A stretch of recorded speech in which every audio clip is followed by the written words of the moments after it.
Hello കൂട്ടുകാരെ, എല്ലാവർക്കും good morning. നമ്മുടെ പുതിയ വീഡിയോയിലേക്ക് സ്വാഗതം. അപ്പോൾ രാവിലെ നമ്മൾ എഴുന്നേറ്റ് ഒരു അടിപൊളി ചായയൊക്കെ കുടിച്ചു.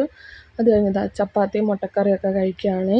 6 മുട്ടയുടെ ഉണ്ണി കഴിക്കില്ല കേട്ടോ, അത് അച്ഛന് കൊടുത്ത്. അത് കഴിഞ്ഞ് നമ്മളിങ്ങനെ ഇരുന്നപ്പം അവർക്ക് ആനയെ കാണണം അത് പറഞ്ഞപ്പോൾ അച്ഛതാ കലണ്ടറൊക്കെ എടുത്ത് ആനയെ കാണിച്ച് കൊടുക്കുന്നുണ്ട്. അത് കഴിഞ്ഞ് ഞങ്ങളിതാ നമ്മുടെ കല്യാണ ആൽബം എടുത്തു കൊടുത്തു.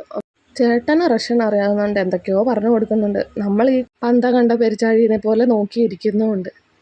ആറൂനാണെങ്കിൽ ഇരിക്കപ്പുറതയില്ല, ഇതാ ഭാഗം തൂക്കി പോകുന്നുണ്ട്, എങ്ങോട്ടാണോ എന്തോ. പിന്നെ അത് കഴിഞ്ഞപ്പം നമ്മൾ നേരത്തെ പറഞ്ഞില്ലേ അവർക്ക് ആനയെ കാണാൻ പോകണം, അപ്പം അവർ രണ്ടുപേരും കൂടി ഇതാ പോവാണ്. നമ്മുടെ കോന്നി ആനത്താവളത്തിലേക്ക് മ്യൂസിയത്തിലേക്കാണ് പോകുന്നത്. അപ്പോൾ അവർ പോയിട്ട് ഒറ്റപ്പത്തേക്കും നമുക്ക് അമ്പലത്തിൽ പോയി ഉത്സവമൊക്കെ കൂടി ഇച്ചിരി ചോറൊക്കെ കൊണ്ടുവച്ച് വേഗം വരാം. ഉത്സവം ആയതുകൊണ്ട് നല്ല തിരക്കുണ്ടായിരുന്നേ. നമ്മൾ ചോറക്കൊണ്ട് വീട്ടിലെത്തിയപ്പോഴത്തേനും അവരും വന്നിട്ടുണ്ടായിരുന്നേ. ഇനി നമുക്ക് അടുത്ത പരിപാടി എങ്ങനെ തുണി അലക്കാം എന്ന് നോക്കാം. ഈ കൂട്ടത്തിൽ ആർക്കാ നന്നായിട്ട് തുണി അലക്കാൻ അറിയാമെന്ന് ഇപ്പം അറിയാം, ഇല്ലെങ്കിൽ നമ്മൾ പഠിപ്പിക്കും. ഒരു കുഞ്ഞിപ്പുഴ ഇതാ അവിടെ നിന്ന് വെള്ളം കോരി കുളിക്കുന്നത് കണ്ട. വെള്ളത്തിൽ കളിക്കാൻ കിട്ടുന്ന ഒരവസരം പാറു കളയില്ല കേട്ടോ. ഈ പ്രായത്തിലുള്ള കുഞ്ഞുമക്കളെല്ലാവരും ഇങ്ങനെ തന്നെ ആയിരിക്കും അല്ലേ. അപ്പോൾ അതാ നമ്മുടെ അലക്ക് പരിപാടി ഇവിടെ പുരോഗമിച്ചുകൊണ്ടിരിക്കുകയാണ്. സോപ്പിടുന്നുണ്ട്, കുത്തിപ്പിഴിയുന്നുണ്ട്, അടിച്ച് അലക്കുന്നുണ്ട്. തുണിയുടെ അവസ്ഥ എന്താവോ എന്തോ. ഓപ്പൊടി ഓപ്പൊടി. അവരുടെ നാട്ടിൽ ഇങ്ങനത്തെ പരിപാടിയൊന്നും ഇല്ലല്ലോ, എല്ലാം വാഷിംഗ് മെഷീനിലല്ലേ അലക്കുന്നത്. അപ്പം ഞാൻ അലക്കുന്ന കണ്ടപ്പോൾ ഒരു ഇൻട്രസ്റ്റ് തോന്നി എന്നോട് ചോദിച്ചതാണ്. അവർക്ക് ഇതൊക്കെ ചെയ്യാൻ വലിയ താല്പര്യമാണ്.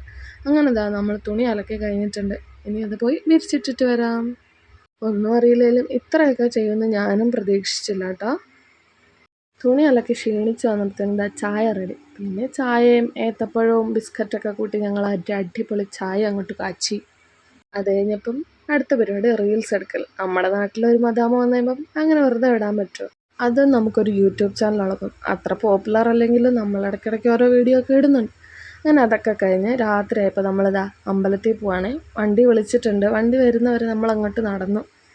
അമ്പലത്തിലെത്തിയപ്പോൾ ആൾക്ക് ഭയങ്കര ഇഷ്ടമായി. ഈ ലൈറ്റിങ്ങും ചെണ്ടമേളവും ബഹളമൊക്കെ കണ്ടപ്പോൾ ആൾ ഭയങ്കര ഹാപ്പി. പിന്നെ അവിടെ സ്റ്റേജിൽ നമ്മുടെ പിള്ളേരുടെയും ചേച്ചിമാരുടെയൊക്കെ ഓരോരോ പരിപാടികളും കൈകൊട്ടിക്കളിയും തിരുവാതിരയൊക്കെ ഉണ്ട്. അതൊക്കെ കണ്ട് ഞങ്ങൾ അവിടെ നിന്നു. ഇതൊക്കെ കണ്ട് സന്തോഷത്തിൽ ആൾ വീഡിയോ ഒക്കെ എടുക്കുന്നുണ്ട് കേട്ടോ.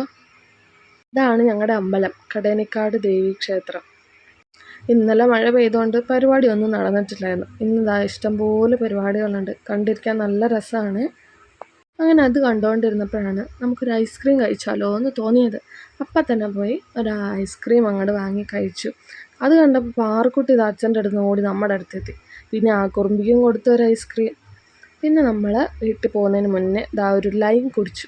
പിന്നെ ആൾക്ക് കഥകളിയുടെ ഒരു ഹാങ്ങിങ്സും വാങ്ങിക്കൊടുത്തു. പിന്നെ നമ്മൾ വീട്ടിൽ ചെന്ന് ഭക്ഷണമൊക്കെ കഴിച്ച് കിടന്നുറങ്ങി. അപ്പോൾ അത്രയേ ഉള്ളൂ. ചാച്ചാ, ബൈ ബൈ, സീ യു.